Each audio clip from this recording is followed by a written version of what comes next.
I'm here with the expert, again, my teacher, Marcelo Daldoce, to discuss watercolor materials. I have been asked what kind of paint I use, what kind of palette I use. I have talked about the paper before, but I did think that today it would be ideal to have Marcelo talk to you about what he recommends, and I'll tell you what I use, because so much of this is technical. So let's start with paper, Marcelo. Of course. Watercolor quality of the materials matter. Mm-hmm. So you should know that if you get children, cheap in some sort of craft store, it will not have the same result as high quality. So for the ones that are struggling with results, you need to spend the money. There is no other answer. The quality matters. And paper matters because you should look for papers that are 100% cotton and acid-free. 100% cotton because the water and the pigment will be sucked by the cotton and the paper. And the acid-free because over time, the paper will not get yellow. And that could be a problem for the longevity of your works. So things that you should always look is, should we just say a little disclaimer here? Yeah. This is not being sponsored by anybody. No. This is my suggestion. I wish it was sponsored. I reached out to all these companies and they didn't even respond, so Did you? I did. I've reached out to everybody. Okay. Arches, Schmenke, Winsor & Newton. That's part of the reason why I haven't made this video, is because I refuse to advertise for free. You're right. I mean, this is the thing, and I think, okay, I'll share the information of what I'm doing, but I'm not advertising. All right. I'm not advertising for free, and so today is not an advertisement. Today is not an advertisement. Okay, so let's start with paper, because paper is where, paper is what the material that we're going to use. Okay, so what brand is that? Saunders? This is Saunders Waterford. British, and I think it's great. So you have Saunders, you have Arches. We don't have Fabriano with us, but Fabriano is also quite good.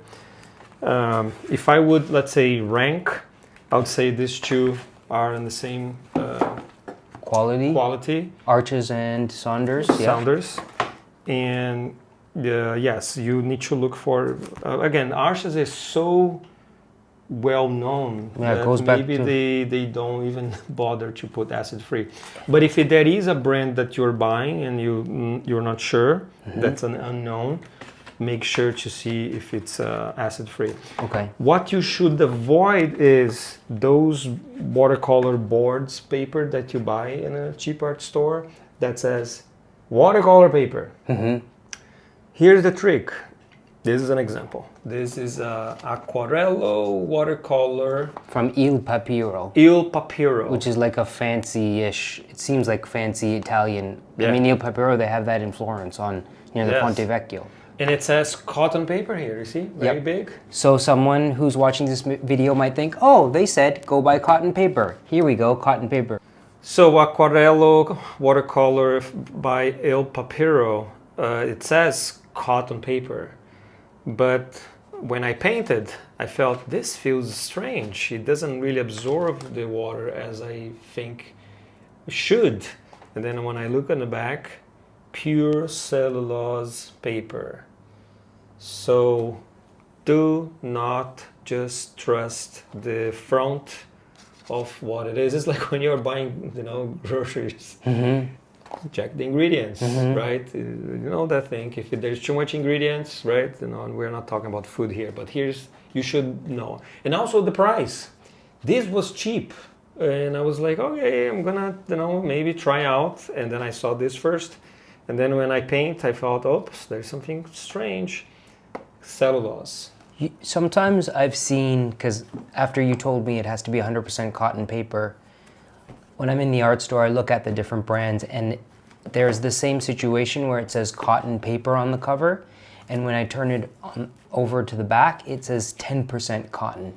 So often on the label, it has to tell you, or it will tell you if it's stating that it's cotton, how much cotton. Like this Arches right here says on the back 100% cotton. It even says 100% cotton on the front. Yes, and so does Saunders. Oh, there it says 100% cotton. Yes, 100% cotton. So that's really important. Yes. 100%. Also, you should look for archival, which means it's a paper that not just don't have acid-free, Yeah. but it was treated in a way that will be, more longevity. It will probably absorb the pigment in a way that will avoid the fading. So you gotta understand that the reason watercolors are not displayed so much is because the pigment's gonna fade regardless, right? But because we have new technology, now we are making works that will have a little more, durability. So that's something to consider. I brought here 2 sketchbooks that I appreciate. Diva colors, 100% cotton. It's decent, and it has. So this is a watercolor sketchbook? Yes. I've always been curious, like, what are good watercolor sketchbooks? I've made my own because I didn't know. It's even better.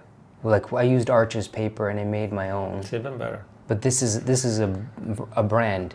Yeah, and it's 100% cotton, and you get this cold press feeling, Wow. and it's pretty decent. I'm just gonna share with you, like, for example, the difference between this one here, which is cellulose. So I just want to say something that I'm not saying that it's bad. I'm just saying that you will have a better result with the, let's say, spontaneous with a cotton. But if you want to use the cellulose, it's fine. You still can do, this is just studies for, classes or things like that. So this is still, it reacts differently. It will dry fast, it will be harder to connect, and you will see that it will be, like in this case, it's working, but it will be very easy to get into the lines and overlappings. Like this is a study, which might be enough. I think everybody should try both, but if you're looking for, let's say, your great work, your bigger, painting, or something that you think that it desires to be, kept for posterity, and cotton. But there is an aspect of this where when you're learning this technique, especially the technique that you're using, that you're teaching me, it's so crucial that the pigment flows in an even way, and that's where Cotton. this really matters. If you want to actually learn the technique, the materials have to react to the technique that you're aiming for. And there have been situations where when I've been stranded somewhere and I wanted to paint a watercolor, I've just used whatever materials were there, and after 10 minutes I just stopped. There was no point because the paints were not nice and the paper was crap and the colors weren't flowing. They were just kind of pooling in weird places. So I couldn't even achieve the effect that I was after. Yes. Because of the paper. So this is kind of a crucial thing.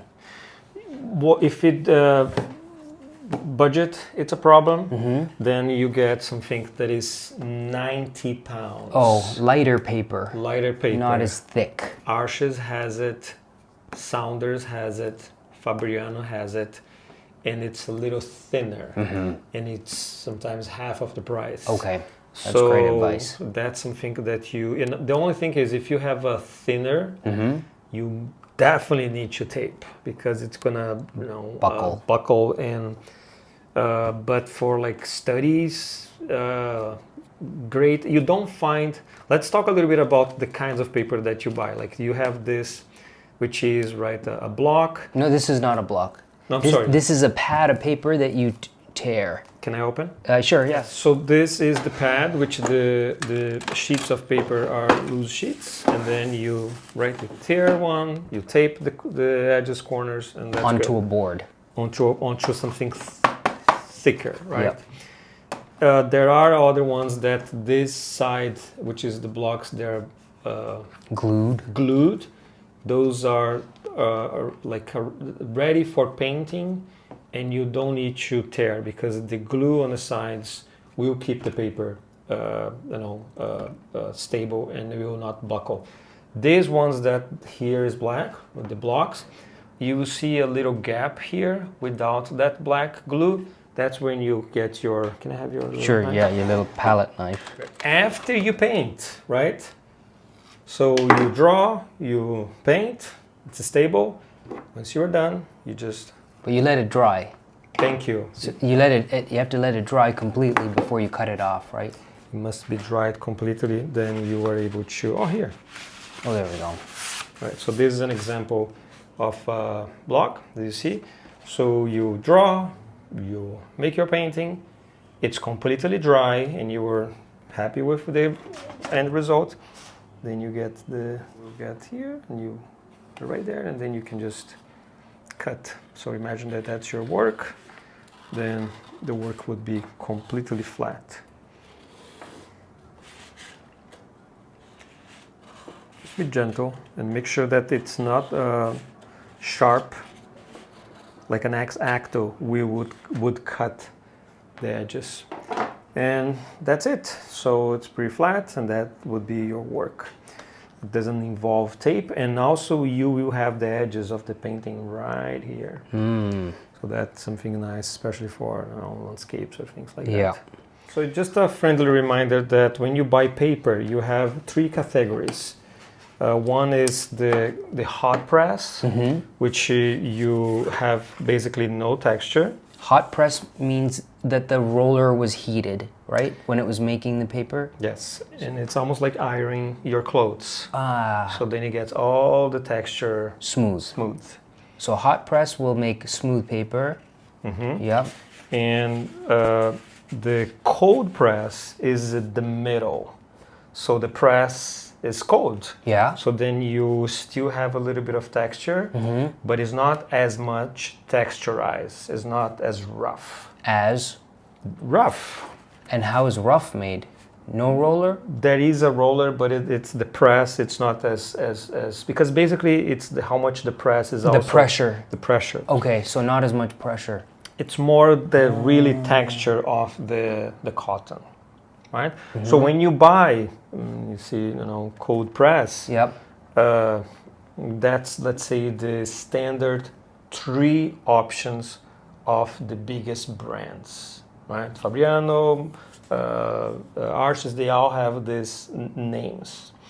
There is also something that you should know is that besides this, there is also different kinds of papers that you can find, especially at the Indian market, which are the rag papers. So this paper, it's close to rough, and it's really even more like ancient and less, you might say, manufactured, even though there is a factory that does. It feels more like, the pieces of cotton falling from your fingers. I love these papers. Like, isn't Saint Armand one of the makers? There's a maker in Montreal that uses this very elementary technique, and the paper's like this. What brand? Do you know any brands? This is called Khadi. Khadi, I think. It's one of the best. Oh, where is it from? India? It's Indian. Yes. Really? And what the thing is, when you paint, it really like... Khadi is the word for traditional cloth, like hand-spun, homespun, what Gandhi was making. So they've used that word as like natural, fibered, unprocessed. And usually have the deckled edges, yeah. Right? So, and the paper, the painting, it's a little more, if you want, here's my suggestion, because this is also important. If you want something more illustrative, more tight, more controlled, hot press. If you want to use mixed media, pans, quills, hot press. If you want something very expressive, very loose, very, accidental, because it will hold water a little more, something rough. And then if you want to be in the middle, cold press. That's why I use cold press, because it's in the middle. I can get details, I can be loose. One last thing, the hot press dries faster. The rough takes longer to dry. So that's something that also you should know. So when you buy your paper, you have natural white, which is basically the cotton, right? And then there is another brands, depending of the brand, that they have like a bright white, which is basically a white that was bleached. Oh. So you see the difference between these two? Look, this is more like a yellow, and this is more like almost like they had used bluey here. Yeah.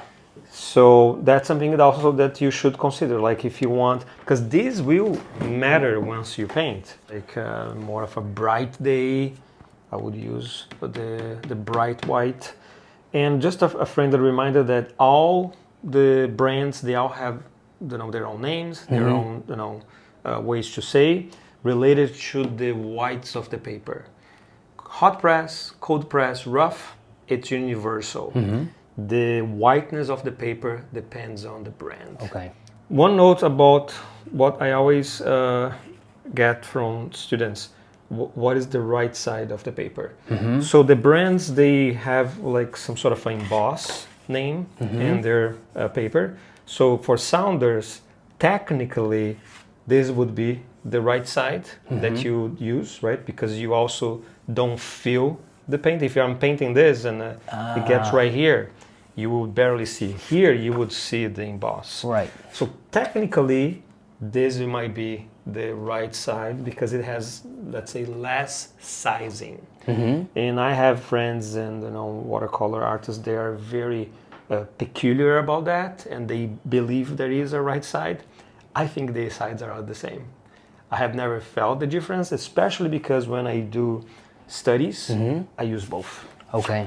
And you don't see a difference. I don't see the difference unless I'm doing something that's big, that's one piece. Then, but just so you know that this is the question that I always get, and I would say use both sides. It's expensive, and unless you are very attached to the work, just because it's better to use, fill it up the page. So this is a good thing to note to people. Just because I painted on this side, right? Like I paint on this side and then it dries, and it was just a study, an experiment or something. I can flip it over and paint on this side, and it's not going to affect the first side. No, I have tons of examples here. That's great to tell people, because this is how, when I was in Marcelo's class, I spent half the money I would have spent on watercolor paper, which is expensive, because I didn't know initially that I could paint on both sides. There's a little study on the back. There's this side and this side. Look. This is really painted. And all my early studies have both. I use both sides of the paper. Sometimes one side is just to make some doodles.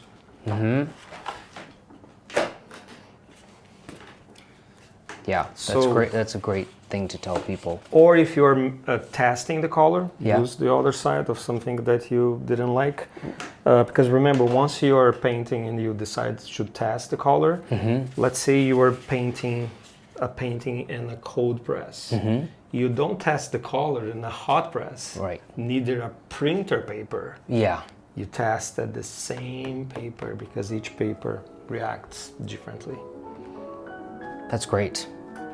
Thanks, Marcelo. Of course.